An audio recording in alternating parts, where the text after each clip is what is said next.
Mateus 24. Lê para mim do versículo 36 ao versículo 39. Mateus. Porém, daquele dia e hora ninguém sabe, nem os anjos do céu, nem o Filho, mas unicamente meu Pai. E como foi nos dias de Noé, assim será também a vinda do Filho do Homem. Porquanto, assim como nos dias anteriores ao dilúvio, comiam, bebiam, caçavam e davam-se em casamento até o dia em que Noé entrou na arca. Até que número? Até o 39. E não o perceberam, até que veio o dilúvio e os levou a todos. Assim será também a vinda do Filho do Homem. Me perguntam para Jesus, como é que será o final? O que Jesus apontou? Assim como nos dias de Noé. Fazem uma pergunta a ele a respeito do futuro. Ele responde, olha para o passado. Assim como foi no passado, assim há de ser no futuro. O que ele quer dizer com isso? Ele está nos mostrando que a atitude da vida de Deus, da vida do reino na terra, é condicionado a alguns fatores. Tá? Não é uma vinda aleatória. Tá? Me deu na gana, vou acabar com tudo. Não, isso vem mediante algumas coisas. Dará-se entender, tá? pelos sinais, que a vinda, né? A continuidade, tá? Daquilo que Deus quer fazer. Tá? Nós já experimentamos isso em Noé. O que se fazia no tempo de Noé? Casavam-se e davam em casamento. Trabalhavam, faziam suas coisas que você leu aí. Né? Nenhuma delas é pecado. Nós já conversamos sobre isso. Né? Tirando-se o fato das alianças impuras, que realmente, tá? Mas quando você faz uma análise por cima, trabalhar, plantar, ou seja, estavam fazendo coisas certas. Porém, não era aquilo que Deus queria que fosse feito. Deus está procurando uma qualidade de existência que não faça aquilo, que não só faça aquilo que é certo, mas principalmente aquilo que precisa fazer. Tem muita gente fazendo coisa certa, mas não o que precisa ser feito. Essa é a diferença da palavra eficiente para a palavra eficaz. Né? A palavra de Deus é viva e eficaz, mais do que eficiente. Numa exemplificação simples, o que é uma pessoa eficiente? Uma pessoa eficiente é aquela pessoa que entra no trabalho às 8 da manhã, para o café às 10, volta às 10h15, para ao meio-dia, volta a 1, toma o café das 3 às 3h15, das 5h30, 6 horas ele para. O cara não falta um dia, o cara é eficiente. Agora, o que é um cara eficaz? O cara chega 10 minutos antes, entra na empresa, na hora do almoço ele não para o serviço, ele vai consumir mais uns 5, 10 minutos, ele vai e faz. Precisa acabar aquele trampo, ele chega uns 5 minutinhos antes. Aquele que nós chamamos de puxa-saco na empresa, nada mais é de uma mentalidade eficaz, mais do que eficiente.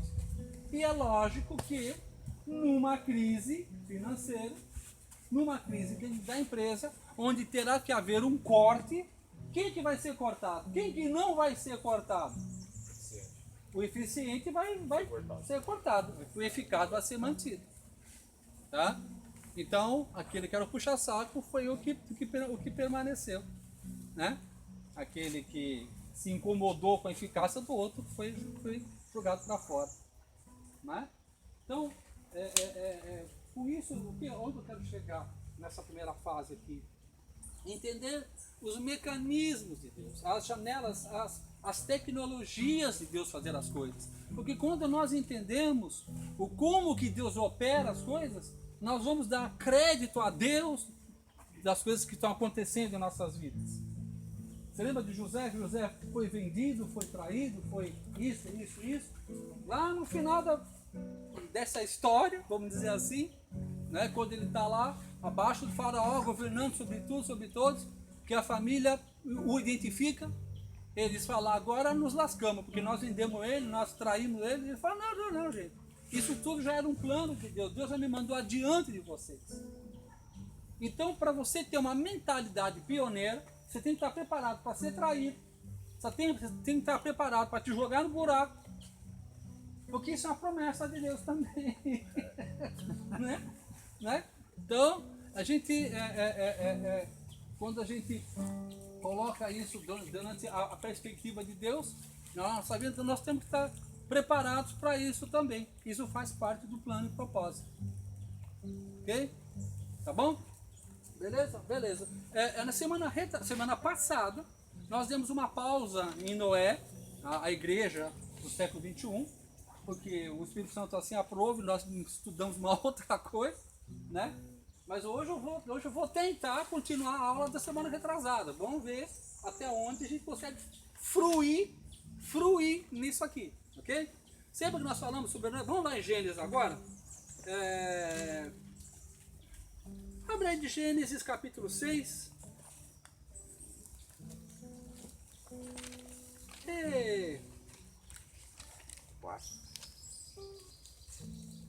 Lê do versículo 1.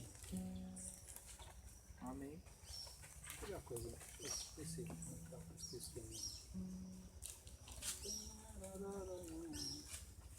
Apesar de não ser uma história tão desconhecida, mas deixa eu ver aqui. Que pode ir para mim do 1 até o 17, vai?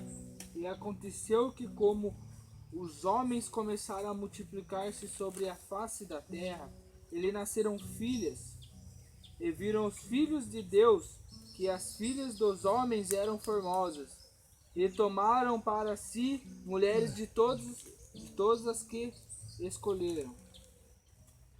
Então disse o Senhor: não contenderá o meu espírito para sempre como o homem, porque ele também é carne, porém os seus dias serão 120 anos. Havia naqueles dias gigantes na terra, e também depois, quando os filhos de Deus entraram as filhas dos homens, e delas geraram filhos. Antes eram os valentes que houve na antiguidade, os varões de fama. E viu o Senhor que a maldade do homem multiplicará sobre a terra, o que toda a imaginação dos pensamentos de seu coração era só má continuamente.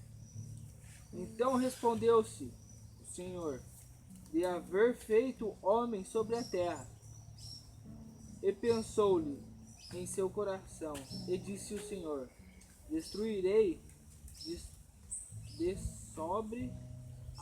sobre a face da terra o homem que criei, desde o homem até o animal, até o réptil e até a ave dos céus, porque me arrependo de haver feito. Noé, porém, achou graça aos olhos do Senhor. Então são gerações de Noé. Noé era varão justo, reto, e suas gerações. Noé andava com Deus, e gerou Noé 3 filhos, Sem, Cã e Jafé. A terra, porém, estava corrompida diante da face de Deus. Encheu-se a terra de violência. E viu Deus a terra, e eis que estava corrompida, porque toda a carne havia corrompido o seu caminho sobre a terra. Então disse Deus a Noé: o fim de toda a carne é vindo perante a minha face, porque a terra está cheia de violência. E eis que desfarei com a terra. Fazer para mim uma arca de madeira de gofre. Fará compartimentos na arca e bertumaras por dentro e por fora com bertume. E desta maneira fará de 300 côvados o comprimento da arca, e de 50 côvados a sua largura, e de 30 côvados a sua altura. Fará na arca uma janela e de uma côvado. De um côvado. Ok, compartimento de 3 andares. Bom, beleza, até aqui nós já havíamos lido, estamos lendo outra vez. Por quê? Deus fala para Noé, construa uma arca, tá? Essa arca é de gomer ou cipreste, betumada por dentro e por fora. Ela terá 300, um côvado é 45 centímetros, tá? Então ela terá 300 côvados, comprimento, 50 de largura, né? Aqui. 50 de largura e 30 de altura. Aqui na minha vida aqui fala diferente de medida. Ela fala tipo as medidas mesmo. Aqui fala as medidas são as seguintes: 133 metros de comprimento por 22 de largura. Tudo bem. Um côvado é 45 centímetros, você falou? Aham. Agora, a questão é, a medida que se usava naquela época não era centímetro. A medida que se usava naquela época era côvado. Agora, por que isso? Porque quem transformou não sabe que aí está a revelação. E eu, de graça, sem nenhuma taxa a mais, vos daria a revelação do céu. Fácil assim, né, irmão? Fácil. Ok? Tá? Porque quando Deus manda construir uma coisa, fica atento às medidas, às cores, ao metal que é usado, ao material que é usado. Porque ele fala por intermédio das coisas que são criadas. Glória a Deus. Tá? Então é por isso que a gente fica bem atento a essas coisas, que nós vamos entrar nelas. Justamente é que nós vamos entrar. Você lembra? Bom, voltando rapidamente à aula da semana retrasada, os filhos de Deus junto com os filhos dos homens. Então, os crentes com não crentes, a impureza. No versículo 4, casamento de crente com incrédulo, impureza, julgo desigual. No versículo 6, Deus se arrependeu, Deus não age, Ele reage às nossas escolhas. Deus vai sempre criando, Deus tem um plano, Deus não tem vários planos, Deus tem um plano e um projeto. Tá? Ele tem um plano e um projeto, o que ele tem que fazer, como ele lida com o livre-arbítrio do ser humano, então ele tem que estar sempre criando um outro plano de apoio para que funcione. Se ele desviou para cá, ele vai para cá. A sua vara e o seu cajado me consolam. Tá? A vara e o cajado.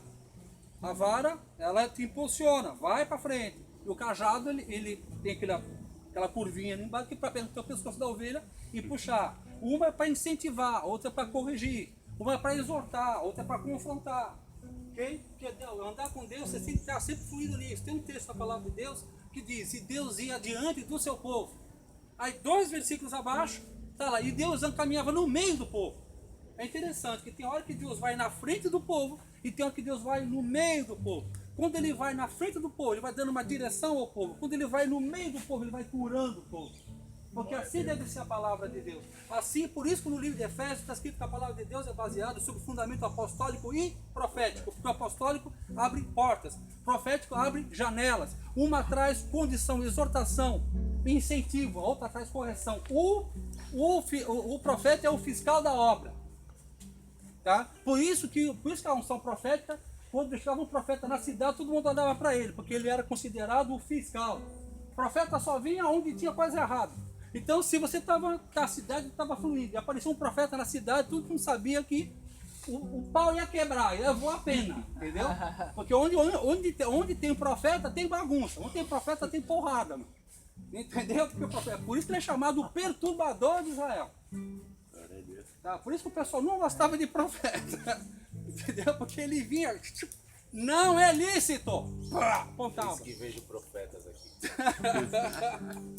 Tá? Mas tem que ter um coração quebrantado também, o pé do Senhor também, porque só Não se esqueça que o dedo que te aponta são 3 dedos que apontam para você e uma que aponta para cima.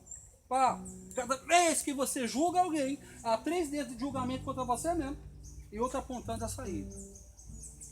Por isso que o profeta é um cara, é uma mulher que ele anda em crise. Por quê? Ele anda em crise com santidade. Ele anda em crise, por quê? Porque ele é acusado daquilo que ele vê. O verdadeiro profeta, ele vê o problema e ele sofre aquele problema. Porque o profeta é a águia, é o olho de Deus, mas também é o coração de Deus. Por isso que Deus não faz nada na terra sem revelar aos seus amigos. Quem continua essa oração? Ninguém faz nada na terra sem antes revelar aos seus amigos os profetas.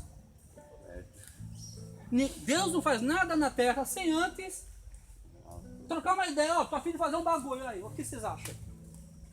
Deixamos os profetas. Por quê? Porque os profetas são os amigos de Deus. Não que os outros não sejam, é uma questão da constituição dele. Ele sente, porque você lembra, eu estou saindo de novo do assunto, né? Mas vamos lá. Tá? Você lembra que Deus fala para o profeta, casa com a prostituta. Ele casa com a prostituta. Casar com prostituta? Vai lá, casa com a prostituta, rapaz. Aí ele catava a prostituta, da onde é que ela fica, né? Trazia, casava com ela, tem filho com ela. Agora deixa ela te trair. Como é que é? Entendeu? Agora, eu sou contigo, meu servo. Vai lá, seja um discípulo do seu chifrão. Vai lá. Entendeu? Aí a mulher, né, que já não era boa bisca, aproveitando a ordem do profeta, já chifrava. Ele fala, agora vai lá, tem misericórdia dela e puxa ela de volta. Tem que ser muito amigo, né? Quem quer ser profeta? Levanta a mão. Quem quer levar? Quem quer ser a mulher para uma chifrada? Quem quer? Opa! Veja uma porção dobrada ali. Por que isso? De quem Deus está falando? Da noiva? Da igreja profana? Ser profeta é um estilo de vida que demonstra a Deus pelo seu estilo de vida. O evangelista vai atrás da alma. O apóstolo abre a igreja. O pastor pastoreia. O profeta vive. Deus na terra. Executando a justiça pela sua própria existência. Sofrendo que os outros não sofrem. Quem abriu o ministério de Cristo? O ministério profético. Isso a gente tem que entender. Quando a gente entende esses mecanismos de Deus, a gente entende como devemos fluir. Ok? Isso que foi falado na semana retrasada. E agora vamos dar continuidade. Tá? Noé gera 3 tipos de gente na terra. 3 tipos, 3 filhos. Quem sabe o nome dos 3 filhos sem olhar na Bíblia? Sem olhar na Bíblia, sem colar. 100 cães da fé. 100 cães da fé. Qual é o primeiro nome aí? 100. 100 em hebraico é Shemin. Em hebraico, quando você vai falar graças a Deus, você fala Baruch Hashem. Hashem significa o nome. O judeu não fala, não pronuncia o nome de Deus. Fala Hashem. Quando ele fala o Eterno, ele fala Baruch Hashem, graças a Deus. Ele nunca fala o nome de Deus. Até para escrever em português, quando a gente escreve D-E-U-S, não é? Ele escreve D apóstrofo U-S. Uma maneira de falar Deus, de escrever Deus sem escrever Deus. Porque eles não podem pronunciar. Eles falam Hashem. Então Hashem significa o nome. A identidade. Então o primeiro tipo de gente que Noé gera, por isso que ele chamou a atenção de Deus. Ok? Por quê? Como é que a gente atrai Deus? Quando todo mundo está dançando. Quando todo mundo está dançando rock, tu está dançando forró. Entendeu? Quando todo mundo está tirando pedra, você está fazendo algo diferente. Quando você faz algo diferente, você chama a atenção de Deus. Quando todo mundo está indo para o caminho, você está fazendo o outro caminho. Isso chama a atenção de Deus. Você vê que não é o nome que ele coloca, o primeiro. Baruch Shem. o nome. O que tem a ver o nome? Tem a ver com a identidade. O judeu, quando vai apresentar seu filho aos 12 anos na sinagoga, ele pega o filho dele e fala: esse é meu filho amado, em quem me comprazo. Vocês viram isso na Bíblia? Este é meu filho amado, em quem me comprazo. Exatamente. E pega o filho. Alguém já entrou numa sinagoga aqui?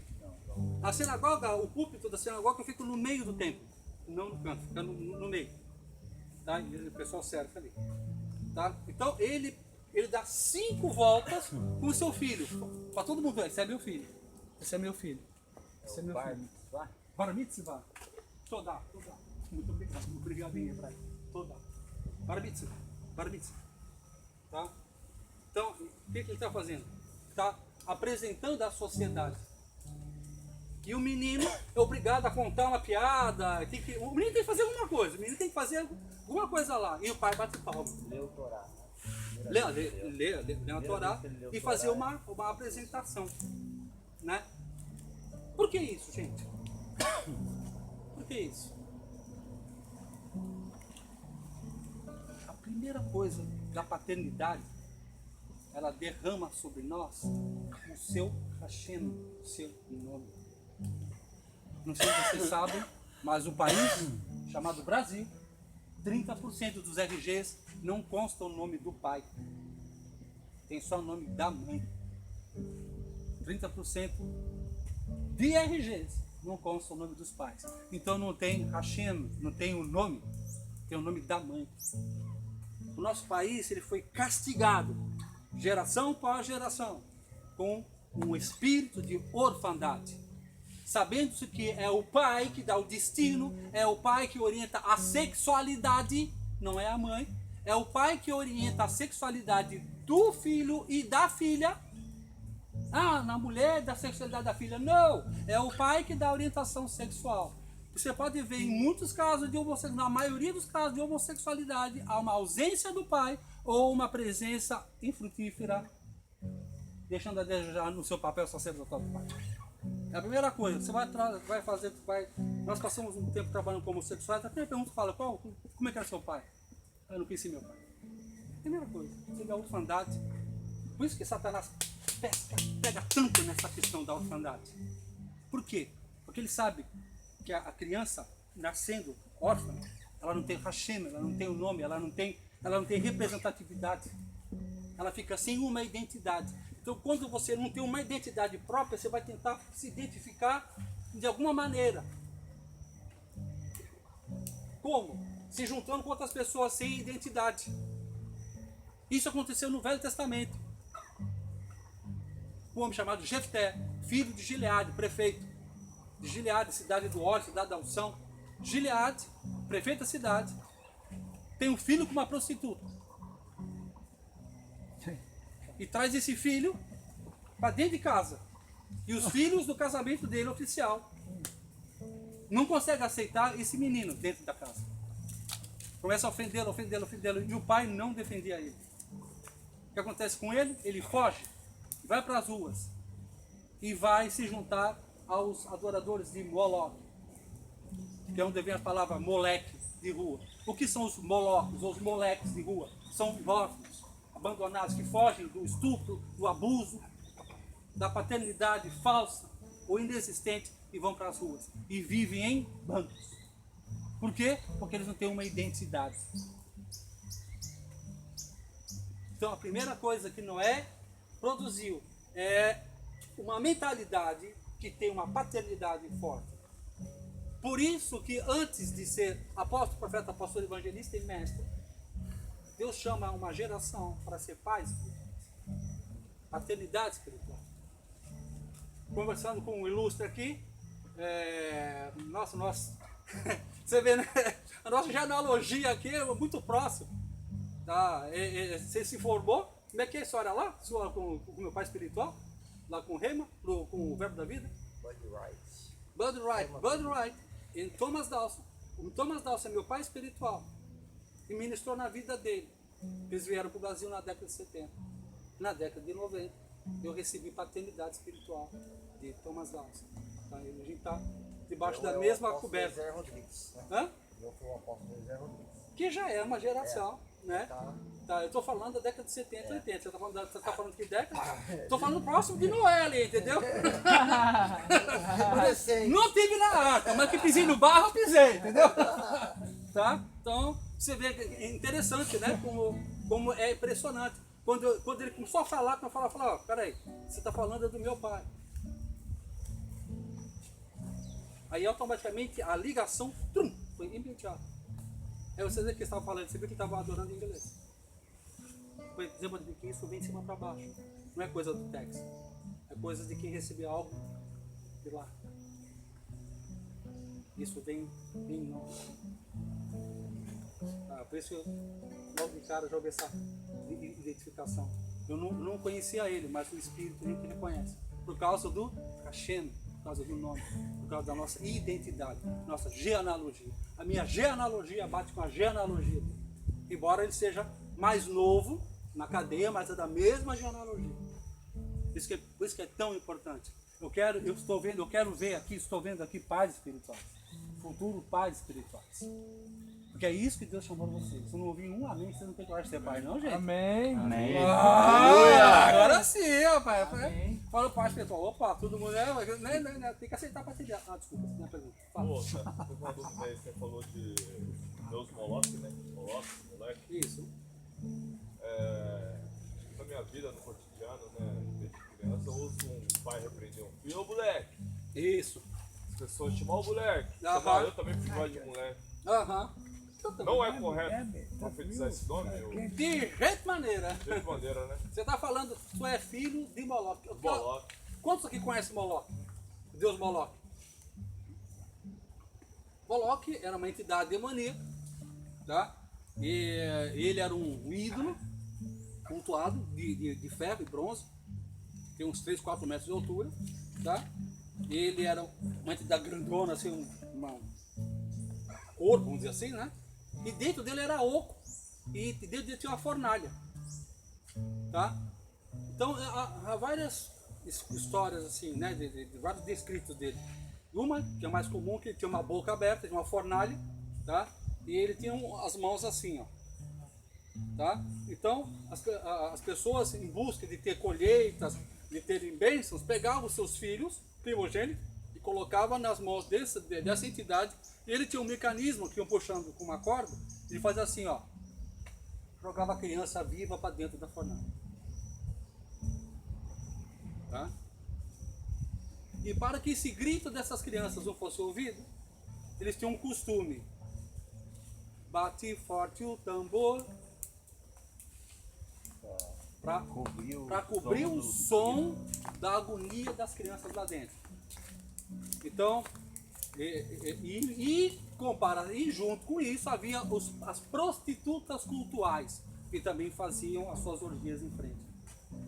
Então hoje quando você vê um lugar que bate o tamborzão e tem mulher se esfregando no homem, não é de agora. E é tudo culto à orfandade. Várias médicas falando de meninas que têm filhos, que as meninas falam que elas têm relações sexuais dentro desses bailes, que esses bailes funk nada mais é do que um lugar de prostituição, de culto ao Deus Moloque, porque são órfãos e órfãos. E elas têm relação sexual ali, às vezes com 30 rapazes ali, que ela fica lá 4, 5 horas lá, vai um, tem um paredão, ela fica de costas, o outro vai, ela nem sabe de quem é, que fez o que fez. Pois não. Hoje em dia o pessoal costuma, é um jargão, né? Ah, moleque! Não. Ah, moleque! Exatamente. A garotada age dessa forma. Só profetizando coisa ruim. Porque na verdade não se sabe, né?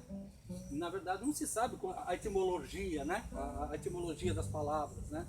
Quando você sabe a origem das palavras, você é melhor, né? Tem coisa que você fala isso não, porque você vai explicando, né? Sem querer ser muito religioso, mas sendo explicativo. Beleza? Muito obrigado. Segundo nome, sem olhar na cartilha, sem Cá. Cã. Vamos lá. Cã. Eu vou dar uma lida aqui. Aliás, eu gosto muito desse cara, eu vou gastar um tempinho. Abre 2 Reis, capítulo 9. não sei se vocês conhecem esse cara, que gosto muito desse cara. 2 Reis, capítulo 9, versículos do 16 a 20. Quem achar primeiro, leia bem alto para aparecer no Fantástico. 2 Reis 9, o quê? 9, de 16 a 20. Então Jeú subiu a um carro e foi-se a Jezreel, porque Jorão estava deitado ali. E também Acasias, rei de Judá, descera. É 2 Reis, não? Isso, 2 Reis 9. Tá bom, isso mesmo. E também Acasias, rei de Judá, descera para ver Jorão. E o Atalaia estava na torre de Jezreel, e viu a tropa de Jeú que vinha, e disse: vejo uma tropa. Então disse Jorão: toma um cavaleiro e envia-lhe ao encontro, e diga: a paz. E o cavaleiro lhe foi ao encontro e disse: assim diz o rei, a paz. E disse Jeú: que tens tu que fazer com a paz? Passa para trás de mim. E o Atalaia o fez saber, dizendo: chegou a eles o mensageiro, porém não volta. Então enviou outro cavaleiro, e chegando este, ele disse: assim diz o rei, a paz. E disse Jeú: que tens tu fazer com a paz? Passa para trás de mim. E o Atalaia o fez saber, dizendo: também este chegou, e eles porém não volta. E o andar parece como o andar de Jeú, filho de Ninsi, porque anda furiosamente. Então disse Jorão: aparelha o carro. E aparelharam seu carro. E saiu Jorão, rei de Israel, e Acasias, rei de Judá, cada um em seu carro, e saíram ao encontro de Jeú. Tá bom. Quantos aqui já ouviu falar de Jeú? Já tem um livro de Jeú? Nenhum? Ninguém tem falar? Jeú era um cara que foi ungido. E Jeú, havia um sistema de corrupção de Jezabel. Jezabel não conhece. Né? Acabe, né? Acabe, que é o marido banana, da mulher abacaxi. Isso vocês conhecem, né? E beleza pelo pastor Cláudio Duarte. Glória a Deus pelo ministério da vida dele. Tá? Então havia todo um sistema de corrupção ali. Tá? E agora Deus chama esse cara Jeú. Agora Jeú ele era conhecido o quê? A maneira como ele cavalgava. Todo mundo cavalgava assim, né? Tá? Jeú não. Jeú ele cavalgava assim, ó. Ele tinha um jeito de cavalgar. Os caras lá pra ele falaram: Jeú tá chegando. Por quê? Quando você vai tratar com a impureza, quando você vai tratar com o pecado, você não pode ir a galope, você não pode ir aos trotinhos. Você tem que ir com uma visão obstinada. Você lembra que leu aí? Os caras vão assim: oi, Jeú, a paz, Jeú. A paz não, rapaz. Que paz do caramba. Sai daí. Passa pra trás de mim. Tá bom, valeu. Vai. E vai lá, e Jeú vai. Aí o sistema de corrupção manda mais gente. Vai tentar apaziguar Jeú. Tentar corromper Jeú. Aí Jeú tem uma visão obstinada. Jeú é o tipo do cara sanguíneo. Eu falo assim: eu não sou sanguíneo, eu sou hemorrágico, entendeu? Imagina que está numa reunião de 32 pastores e um cara fala um negócio lá e eu vi que o negócio está errado. Aí os caras: todo mundo concorda? Os caras com medo de ficar assim. Eu falei: eu não. Aí os caras falaram: você vai perder posição. Eu falei: eu perco o amigo, mas eu não perco a piada, rapaz. Tá errado, esse negócio tá errado. Eu levantei e comecei. Pá. Ó, no hebraico é isso, é isso, é isso, é isso, é isso. Fez um sarceiro na reunião, mas é uma reunião de pastores, não é uma reunião muito aberta da igreja. Ali é para reunião para isso mesmo. Tá? O que aconteceu? O que aconteceu? No tempo, nas próximas reuniões, quando passa, o pessoal ia fazer reunião para expor as ideias, os caras expunham as ideias, e vamos supor que eu fosse ele assim, né? Os caras expunham a ideia e fazem assim, ó. Tudo bem, Teixeira? Tudo certinho? Eu falei, vai bem! A paz, Teixeira! A paz, né? Entendeu? Eu fiquei ali, ó. Pá. Por quê? Justamente por causa dessas coisas. Porque quem sabe, quem sabe Romanos 12, 2 de cabeça? Não vos conformeis? Mas transformai-vos pela renovação do vosso entendimento, para que saibais qual seja a boa, perfeita e agradável vontade de Deus.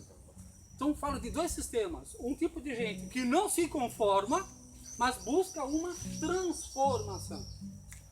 Tá? Então existe um sistema que te induz a assim mesmo, fica assim mesmo, não mexe na estrutura. Você vai mexer na estrutura, vai abalar, o pessoal, você vai ficar marcado. Não dá, entendeu? Não dá. Eu não me conformo. Da mesma forma. Na mesma forma, exatamente, para não me conformo. Tá? Então, essa mentalidade de Cã era um cara que tinha sangue quente, era um cara que não se conformava com o erro. Mais ou menos igual a Pedro. Pedro cometeu erros, mas ele era um cara de sangue quente. Era maneira, às vezes ele metia a espada na orelha de Malco, né, meu? Entendeu? Jesus falou, não é assim. Não é assim, não. Jesus pegar a orelha no chão, coloca aqui, não é assim, Pedro. Tá. Sabe? Muitas vezes nós fazemos isso na nossa vida, nós somos sanguíneos. Tá? Muitas vezes nós até podemos pôr algumas coisas a perder em nossas vidas por causa disso. Tá? Deus sugere uma vida de equilíbrio. Porém, para um momento, para você construir alguma coisa que ninguém imagina. Mano, imagina que um cara. Imagina que você está aqui assim, estou mexendo umas coisas aqui, e os caras falam, Tex, o que você está fazendo? Eu estou construindo uma nave espacial. Ele entendeu. Ele entendeu rapidinho. Ele manjou bem de loucura. Ele manjou bem. Entendeu? Então o que é uma arca? Gente, nunca havia chovido antes. Não tinha barco porque não precisava de barco. Então construir uma arca, construir algo nunca visto antes. Desnecessário. Nada lógico. E não só ele e a família. Deus, quantas vezes Deus precisou falar com Noé para Noé construir uma arca? Quem sabe? Uma vez. E às vezes a gente pede 10 sinais para Deus, né? Se essa folha cair daqui, essa folha cair daqui, essa folha não cair. Aí não sei. Entendeu? Para Noé bastou uma vez só. Deus falou, vai construir um troço que você nunca viu antes, assim, constrói uma nave espacial. Entendeu? O Noé falou, tudo bem. E aí o Noé, pior não é nada, não pior nem você ouvir Deus falar. Eu penso em convencer a família, mano. Não é? Deus me deu uma revelação. Noé? O que nós vamos fazer? Nós vamos construir um barco. Tá quantos anos? 600. Ixi, tá ficando louco. É uma idadezinha boa para se construir uma arca, né? Tá? Então, ou seja, né? Você pensa assim, não? Sim, Pois Você tocou até num assunto importante aí. Amém. Sobre o pedir confirmação para Deus, né? Yeah. Para os cair. Gideão fez isso na Bíblia, né? Sim. Se o novelho, se a lã amanhecer Isso. molhada, daí no outro dia ele pediu outra confirmação. Ele pediu confirmação 2 vezes, né? Certo. Igual hoje em dia, eu, por exemplo, na minha vida com Deus, poucas vezes que eu tive o privilégio de ouvir a voz dele mesmo, foi uma vez, para ser específico, né? Mas já teve um monte de profeta que chegou aí, que não sei o que, e Deus manda dizer isso e isso, né? E eu sou daqueles caras que eu não acredito em tudo o que me dizem, né? Aliás, a palavra de Deus diz, julgai profecias. Tá? Então, é errado eu pedir uma confirmação para Deus, por exemplo, igual fez Gideão? Seria errado da minha parte? Gostei do gancho. Eu vou responder conforme a palavra. Aí você mesmo vai tirar suas próprias conclusões. Tá? Ó, me ajuda aí, onde é que eu parei? Depois eu preciso voltar aqui, hein? Tá? No campo. É isso aí. Então agora eu vou pegar o coisa aqui. Deus fala para Gideão, Gideão, homem fiel, cabra bom, cara que... Aliás, Gideão ele foi chamado também porque estava fazendo algo diferente. Tá? Por quê? Ele estava malhando o trigo no lagar. Ele tinha que malhar na eira. Eu estive lá em Israel, o que é a eira? A eira é um lugar no monte, que é um negócio de pedra assim, redondo, bem redondão. Você joga o trigo ali, pega com a peneira, passa com um jeguezinho com uma madeira cheia de pedra assim embaixo e vai malhando. Então o pessoal brinca que é jegue sim, né? O pessoal vai brincando aqui assim, né? E vai malhando. Depois pega aqui com a peneira. Como ele está ventando constantemente, com a peneira joga para cima, o vento leva a palha e fica o trigo. Então, normalmente, você malha o trigo na eira, que é lá em cima. Na eira. Agora, em épocas de guerra, por causa dos filisteus que vinham tomar suas colheitas, todo mundo fugia para as cavernas. Gideão, porém, ele foi malhar trigo lá no lagar, que é um lugar escuro, que lá é para amassar vinho. Vinho não pode ter sol. Já saiu? Se opõe ao sol. Mas o que ele pensou? Há épocas da minha vida que é de vacas gordas. Mas tem épocas que eu vou trabalhar muito para ganhar um pouquinho, mas a minha família não vai passar fome. Então ele teve uma noção de responsabilidade. Ele botou a família para a caverna, mas ele ficou amassando, trabalhando, escondido ali com uma produtividade pequena, porém digna. Deus viu isso e chamou Gideão. Obrigado por isso, que você está me dando mais um enfeite aqui, mais um pedaço de carne nessa feijoada aqui. Tá? Agora o que acontece? Aí Gideão, Deus chama Gideão, mas Gideão você vai fazer assim, assim, assim, assim. Senhor, me dá um sinal aí. Chove na lã e não chove em volta. Correto? Correto. Deus fez, choveu na lã, não choveu em volta. Senhor, mais um sinal eu te peço. Agora vai chover em todo lugar, menos na lã. Deus falou, tudo bem, choveu na lei. Bom, agora eu vou. Agora ele falou, agora eu vou pedir sinal para você. Quantos soldados tem aí? Quantos tinham? 33 mil? 33 mil? Sou meio ruim de número. Falou, Gideão, agora eu vou pedir um sinal de fé para você também. Né? Você pediu um sinal para mim. Né? Manda os covardes embora. Quantos foram? 33 mil. Saiu uma porrada. Né? Aí saiu aquele montão, ficou lá naquela linha, né? Aí Gideão, bom, beleza, agora podemos ir? Ele falou, não, Gideão, mais um sinal eu te peço. Aquele que bebe água assim, aquele que bebe água assada, o que bebe água assim, manda embora. Saiu mais um tantão, de 33 mil, quantos ficaram? 300. Você pode pedir sinal para Deus. Agora se prepara que Deus também vai pedir sinal para você. O mesmo tanto de sinal que Gideão pediu para Deus, foi ao mesmo tempo, foi o mesmo pedido que Deus fez para Gideão. Percebeu? Então quando ele falar, é melhor não pedir sinal não. Senão vai aparecer que nem Lula. Lula estava preso para 9 anos. Ele pediu para revisar, foi para 12 anos e 1 mês. Entendeu? Na próxima é perpétua. Deu para entender? Não. Então quando Deus fala, mano, quando Deus fala... Não pede sinal, não. Isso vai te render juros e correção monetária. Enquanto isso, em Gotham City, passa o nome Jafé, tá? Jafé significa filho de Noé. Também tem muito a ver com a paternidade, o que traz acrescentamento. Ok? Tem um caráter, um tem paternidade, outro tem qualidade de existência. Tem o nome Jafé, uma qualidade. Então, com esses três, uma identidade, uma unção, um destino, você pode construir uma coisa. São as 3 bases. Quais são as 3 bases hoje de construir a arca na nossa vida?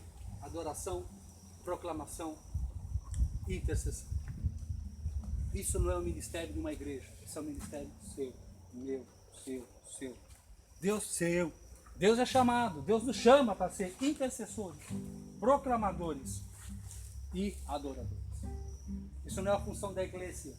Isso é a função de nós todos. Essas três características, irmãos, faz de nós a arca. Então, aos pouquinhos a gente está entendendo o que Deus está falando. Tá? Seguindo adiante.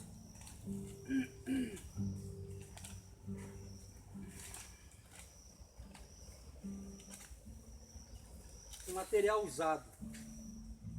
Fala, faz de cipreste. O que é cipreste? Eu vou ler aqui e depois comento, tá? Cipreste. Material. Uma árvore, certo? Uma madeira altamente resistente. Comum naquela época. Tá? Então, está falando assim, ó. A madeira, vamos lá. Madeira na Bíblia significa a humanidade. Significa seres humanos. Sempre você vê a questão da madeira, construída de madeira, carcaça, madeira. Tudo que é madeira tem a ver com a obra humana, tem a ver com a questão humana. Igual aquele cego, né, irmão? Que Jesus orou e curou ele veja os homens, como você vê, veja os homens como árvores, né? Isso. Isso dá uma regulada, é que você está vendo muito. Exatamente. Tá? Então, a madeira fala de humanidade. Tá? Então, a cipreste é uma madeira muito comum. Então, o que eu aprendo com isso? Quando Deus me chama, quando Deus chama para fazer coisas grandes, Deus só pode chamar pessoas comuns para fazer coisas espetaculares. Deus não chama pessoas espetaculares para fazer coisas. Deus chama pessoas comuns. Uma vez, uma pessoa chegou para o apóstolo Luiz Hermínio e falou assim: Luiz Hermínio, eu quero um ministério, quero um ministério. E o Luiz Hermínio falou para ele: você sabe bem o que é um ministério? É pregar, né? De igreja em igreja. Não. Ministério é algo incrível, dado a alguém improvável, por um tempo indeterminado, sem recurso suficiente. Você quer um ministério? Ministério é algo incrível, dado a alguém totalmente improvável, por um tempo indeterminado, sem capital suficiente.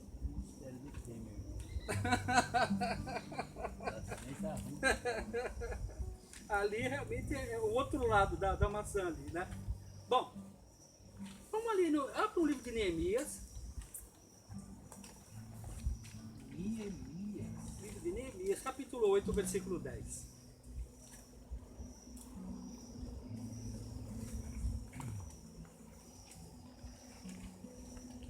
Talvez a gente também venha desmistificar. Que número? Neemias 8, 10. Amém.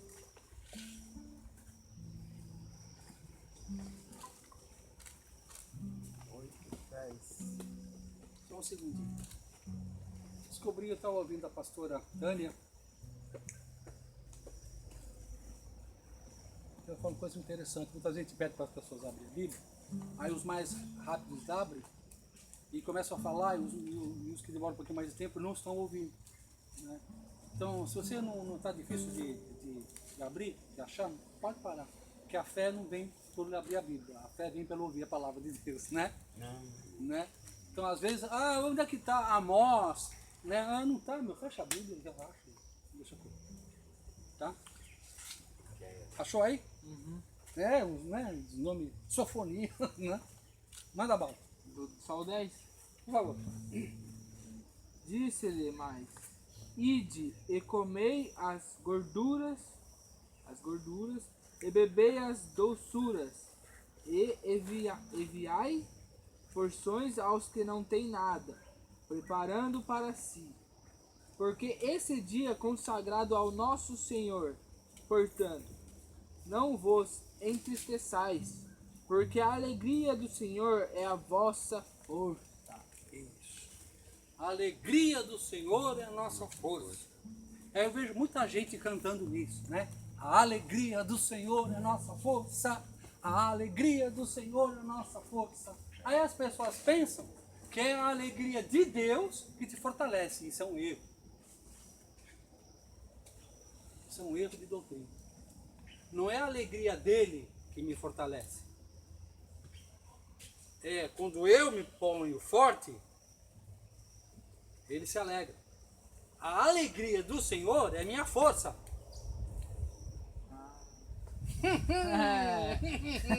Esse é o meu filho amado e que me comprazo.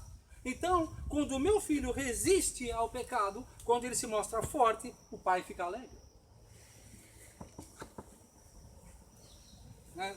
Às vezes, assim, rapidamente eu vejo vocês no chão do ferro aí e tal. O cara tem que fazer 10 puxadas aqui. Quando o cara chega na nona, o que os outros fazem? Vai mais uma.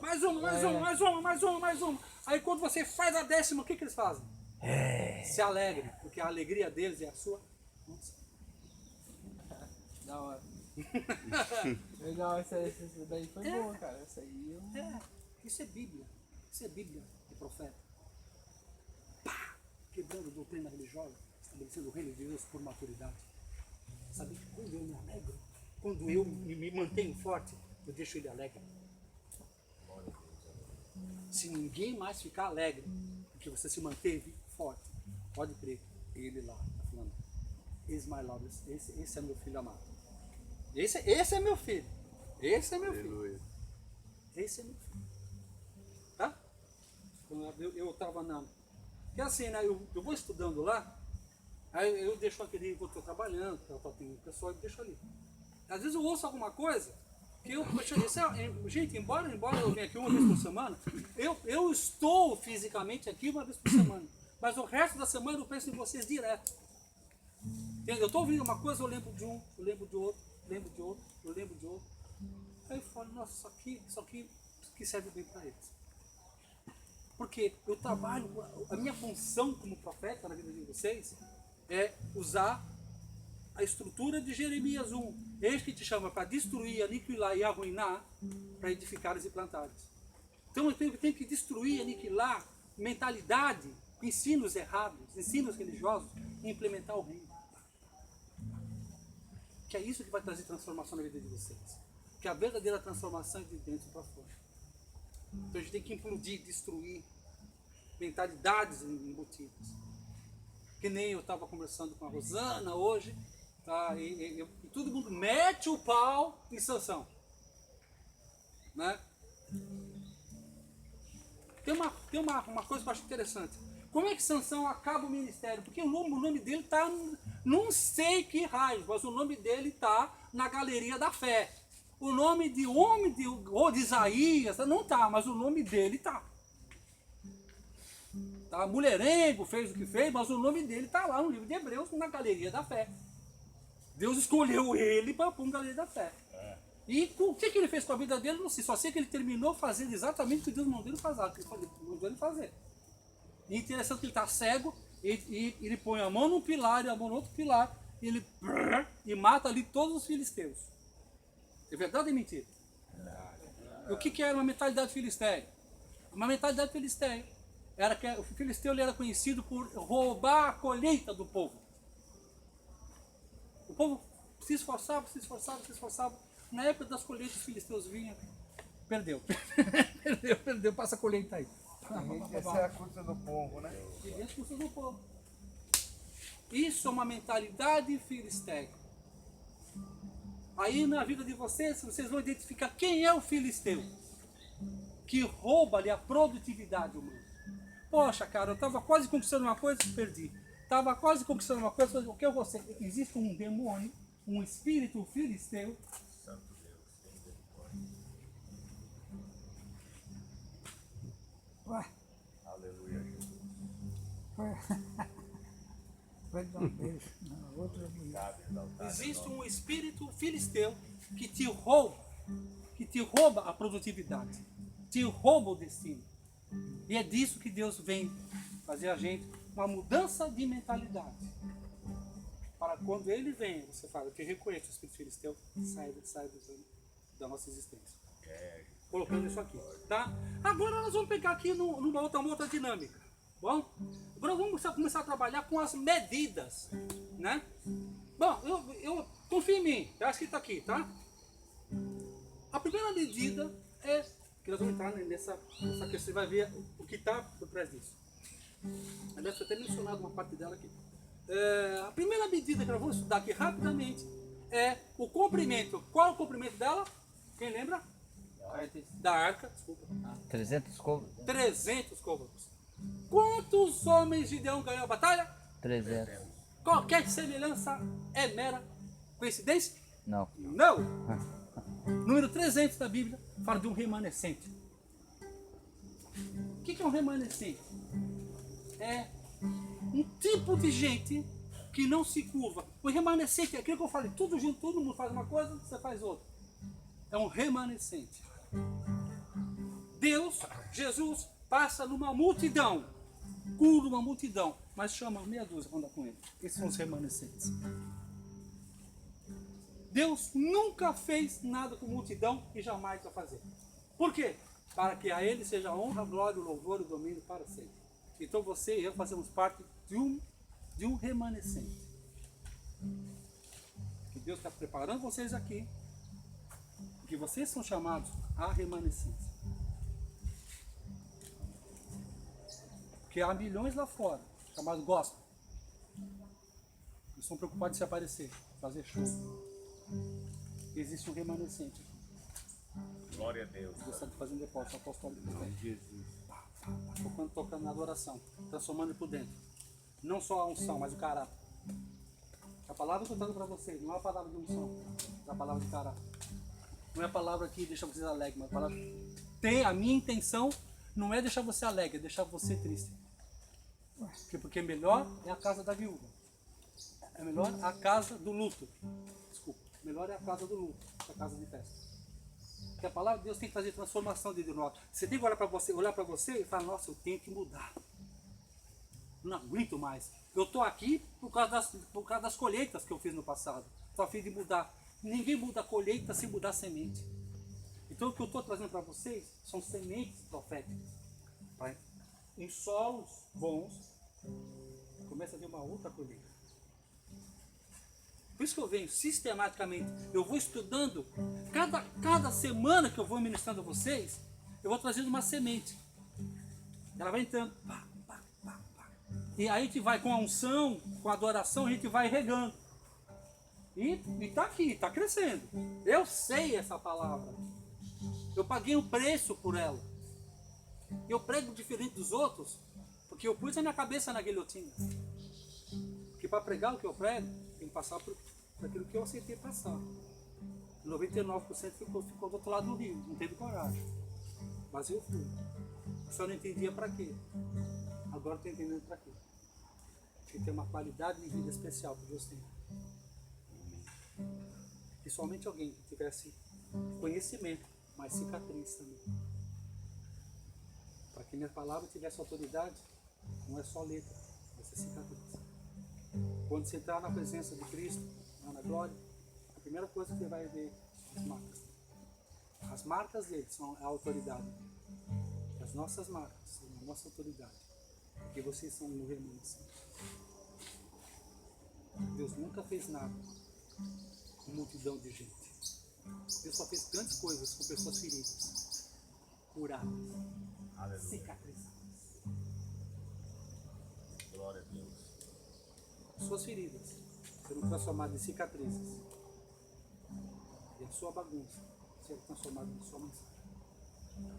É o que eu profetizo para vocês em nome de Jesus. E faço com que elas se manifestem. Cada semana, doando 2 horas. Construindo com o dentro, edificando, abrindo valas, jogando água, jogando semente. Até que se manifeste. Porque a terra aguarda a manifestação dos filhos de Deus. A terra aguarda a sua manifestação dos filhos maduros. O que é ser maduro? É ser perfeito? Não. Ser maduro é aquele que sabe quem eu sou, qual o seu destino, qual o seu propósito. Que vocês acordem uma noite. Deus fala, eu te chamo para isso, te chamo para isso, te chamo para isso, te chamo para isso. Aí você sabe exatamente quem você é. Aí você não vai mais perder tempo fazendo aquilo que não é para você fazer. Aí você já não vai mais entrar em ansiedade. Se não entrando em ansiedade, automaticamente você vai construindo muros à sua volta. E a dependência já era. Glória a Deus. A gente vai quebrando o lugar onde ela se estabelecia. Porque muita da dependência tem a ver com ansiedade, que tem a ver com desalinhamento. A gente alinha uma coisa com outra, alinha a sua vida com Deus. A vida de Deus flui para você, sai. A gente não combate o pecado, a gente entra em adoração. A adoração te transforma de glória de Deus, vendo sobre a minha vida quando eu vejo que ficou para trás. A religião tenta mudar, a religião tenta melhorar você. O Espírito de Deus quer transformar você. E a transformação vem pela palavra e pelo Espírito Santo. Okay? Número 300, então, fala de um remanescente, de uma tropa de elite. Agora eu tenho que falar que ele não conhece. Tropa de elite, remanescente. Uma gente que você pode pôr a granada aqui na mão do 04. Se tu dormir, dorme todo mundo. Eternamente, entendeu? É um senso de responsabilidade, um senso de grupo. Se eu conseguir transformar ele num cara que já não pensa mais nele, mas pensa na coletividade, poder. Isso é um remanescente, isso é o número 300.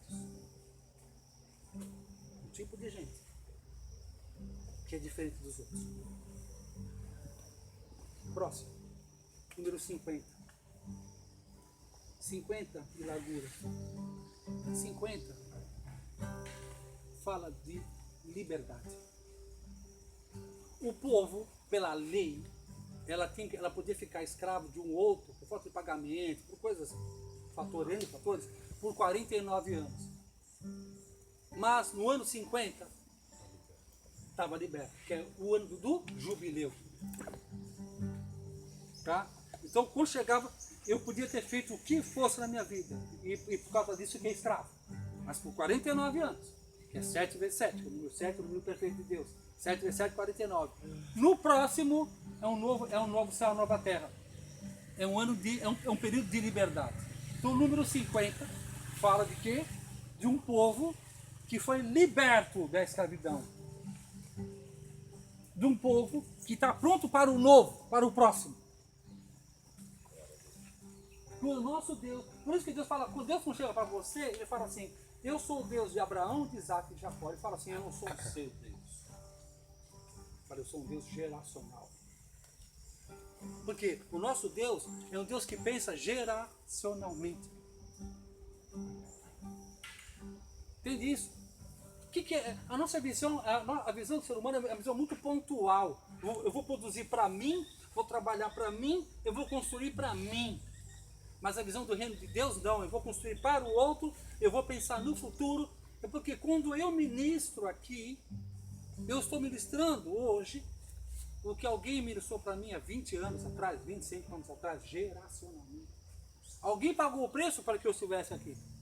Thomas Vernon Dawson deixou os Estados Unidos, uma vida bem boa nos Estados Unidos, e veio para cá. E semeou a vida dele, pensando geracionalmente. Aí ele deixou filhos e filhas espalhando pelo mundo inteiro. Filhos e filhas espirituais que ministram nas faculdades, nas escolas Rema. Aqui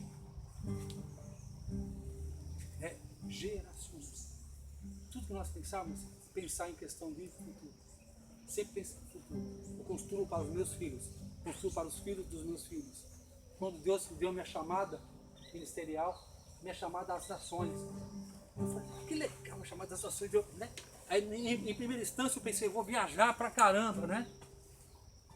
Aí aparece um negócio chamado internet, aí aparece um negócio chamado YouTube, aí eu percebi que eu posso ficar aqui e um trocinho pequenininho daquele me grava, eu ponho numa plataforma chamada YouTube, e eu vou para o mundo inteiro, eu vou para as nações sem sair daqui.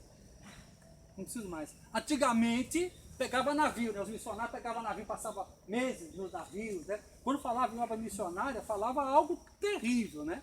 Porque chamada para a África, passava 3 meses já viajando. Aí ficava lá 1 ano, 2 anos, depois voltar, mais 3 meses de viagem. Hoje você fala em África, você pega um avião aqui, 7, 8 horas você está lá. Hoje, eu estou falando aqui, se tiver uma conexão com satélite, eu posso estar falando aqui, o cara na África está me ouvindo. Então hoje eu posso ser apóstolo, profeta, evangelista das nações sem sair daqui. Tá na mão. Agora, e se eu não me adaptar a isso? E se eu não entender isso? Eu até brinquei com o Ivan, né? Que eu cheguei, vocês estavam aqui. O Ivan falou assim, o texto você não se importa de fazer aqui? Eu falei, mas você está mudando as tradições, meu? Eu falei, estamos quebrando aqui os protocolos. É comigo mesmo. Se aí governo, de hoje sou contra. Se tem que pregar em cima da árvore, nós vamos pregar. Tudo para a gente quebrar. Porque a gente precisa sair dessa estrutura. Porque o ser humano ele gosta de estrutura. Estrutura não é ruim. O meu cérebro está guardado dentro da minha caixa craniana. O meu pulmão, o meu coração está guardado dentro dessa caixa de costela aqui.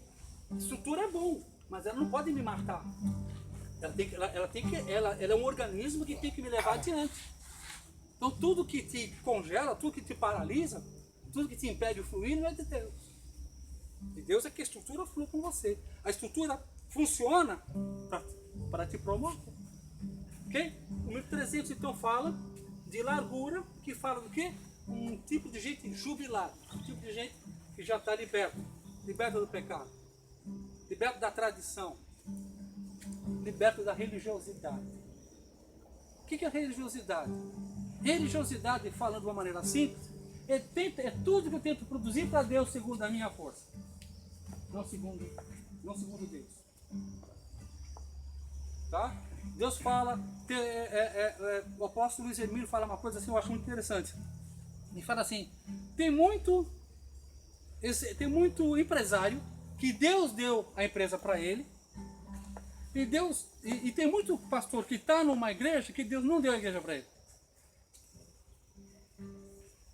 Agora eu pergunto para vocês, o que é mais espiritual, ser dono de uma empresa ou ser o pastor de uma igreja?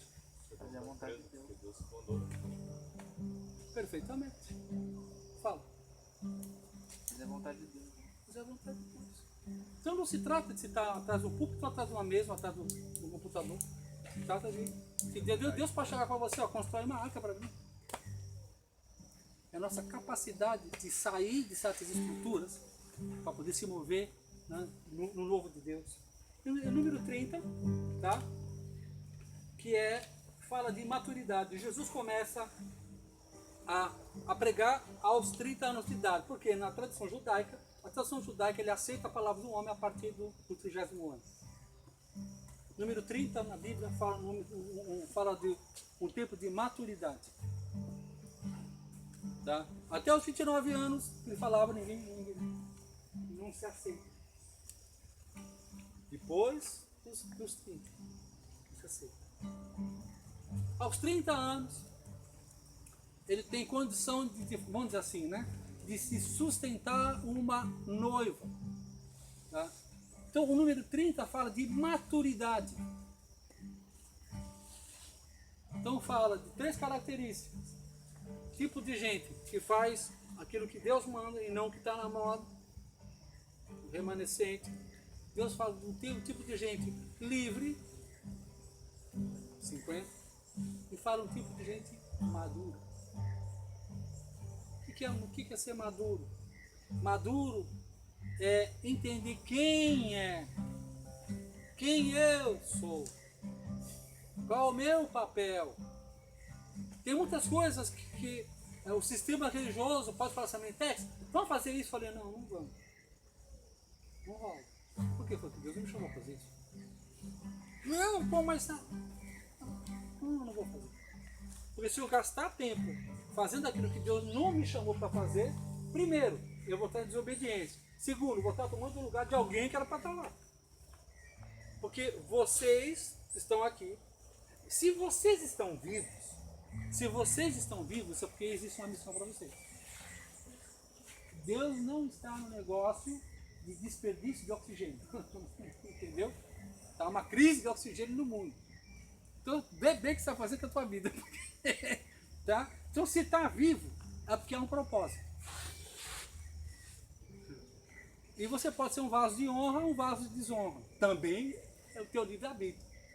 Né? José serviu a Deus e Faraó também.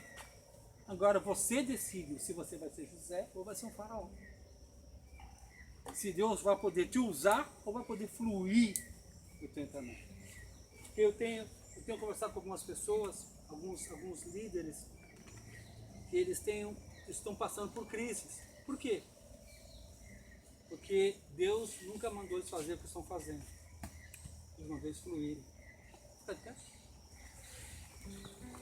Deus... Alguém quer fazer uma pergunta, algum comentário, algum acréscimo?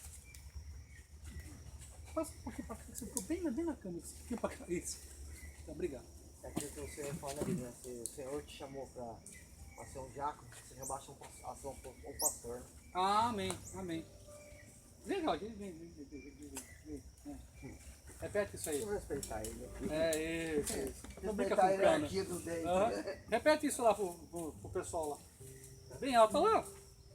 Se Jesus chamou você para ser um diácono, não se rebaixa a posição de um pastor. Amém. Resumiu tudo, é isso aí. Ó. Obediência. Senhor, e com isso nós fechamos esse tempo apostólico, profético. Pai, eu profetizo a semente que foi plantada hoje nesse Espírito. Deus Pai, que elas sejam guardadas pelo Espírito Santo de Deus e que elas multipliquem a 30, 60, 100 por 1. Nós proibimos agora toda qualquer tentativa satânica de roubar essas sementes. E nós dizemos agora que são homens de Deus agora, que são um povo remanescente, um povo que está amadurecendo, um povo que está entendendo quem é, qual é o seu destino profético em Deus. E que ele não olhe, que cada um de nós mesmos não vem olhar para nós segundo aquilo que aparentemente somos, mas aquilo que o Senhor fala a nosso respeito. Eu sou o que a Bíblia diz que eu sou. Eu tenho aquilo que a Bíblia diz que eu tenho. Você é aquilo que a palavra de Deus diz que você é. Você tem aquilo que a palavra de Deus diz que você é. Isso que é a nossa vida em Deus. Em nome de Jesus.